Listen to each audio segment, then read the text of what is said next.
Legendary একজন cricket লেখক ছিল, যিনি বলেছিলেন স্ট্যাটিস্টিক্স ইজ অ্যান অ্যাস। মনে আছে? হ্যাঁ, মনে আছে। সো এই জিডিপি, জিএসডিপি, এই যে শব্দগুলো ব্যবহার হয়, এগুলো হচ্ছে is a ruse to essentially project something that is not real. আমি তো অর্থনীতির ছাত্র নই, এগুলো কাকে ইমপ্রেস করতে বলা হয় আমি তাও জানি না।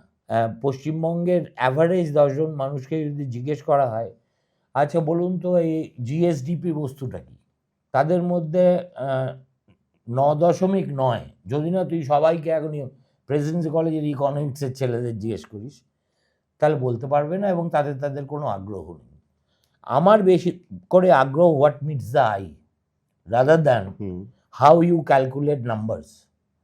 এখন এটাও যেমন একটা সত্য, তেমনি আরও একটা সত্য হচ্ছে, যেমন অমর্ত্য সেনের প্রতিটি ট্রাস্ট এবং স্ন্যাপ, তারা একটা সবচাইতে কম্প্রিহেন্সিভ স্টাডি আমি বলবো of rural Bengal minority community, এবং একটা মানুষের একটা ন্যূনতম বাঁচার জন্য যে যে জিনিসের প্রয়োজন, সেটা চিকিৎসা হোক, স্বাস্থ্য হোক, শিক্ষা হোক, রাস্তা হোক, আলো হোক, মানে ইনফ্রাস্ট্রাকচার, এভরিথিং, এভরি ইন্ডিকেটর ওয়াজ ইনক্লুডেড। তার কনক্লুশনটা পড়লে মনে হয় সাচার কমিটি বুদ্ধবাবুর জমানায় মুসলিমদের প্লাইটের যে বর্ণনা দিয়েছিলেন, তার থেকে আমরা অ্যাকচুয়ালি এগোইনি।